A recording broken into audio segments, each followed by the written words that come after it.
Pope Francis recalls the 40th anniversary of the death of Pope Paul VI. Il beato Papa Paolo VI stava vivendo le sue ultime ore su During the Angelus on Sunday, Pope Francis called Blessed Paul the Pope of modern times. The Holy Father says he is looking forward to his canonization, which is coming up in October. He died August 6th in 1978 at the age of 81. EWTN Rome Bureau Chief Alan Holdren joins us from Rome. Alan, why does the Pope refer to Paul VI as the Pope of modern times?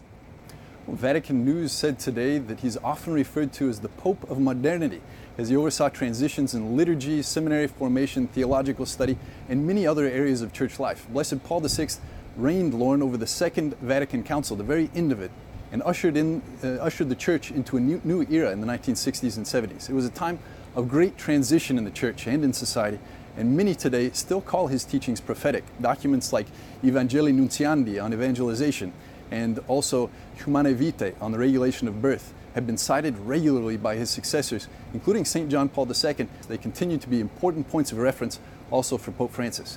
Tell us about Pope Paul VI's final days. He was in Castel Gandolfo in 1978 during the summer period. He was staying at the residence there, and it was just a normal week. He celebrated the general audience on Wednesday. He met with the Italian president Friday. He worked late into the evening, but on Saturday, really nothing was heard from him. And on Sunday, he was supposed to preside over the Angelus prayer, just like the popes do today at noon. But he didn't appear for that occasion, and the Vatican released a statement that he was suffering from severe arthrosis, those achy joints. Mass was celebrated for him that day, and then at 9:40 p.m., after he had received the anointing of the sick, he died in his bed, reciting the Our Father.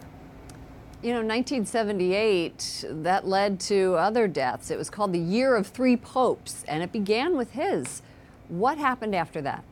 That's right. So the death of Pope Paul VI set in action the election of his successor, which was Albino Luciani. He was of Venice, Italy, and he took the name John Paul I. After just 33 days, he died as well, which led to another election of a pope in a conclave, and that was Karol Wojtyła of Krakow, Poland, who took the name John Paul II. And now he's a saint, right? That's right. Tell us about the Vatican commemorating Blessed Pope Paul VI's anniversary of his death.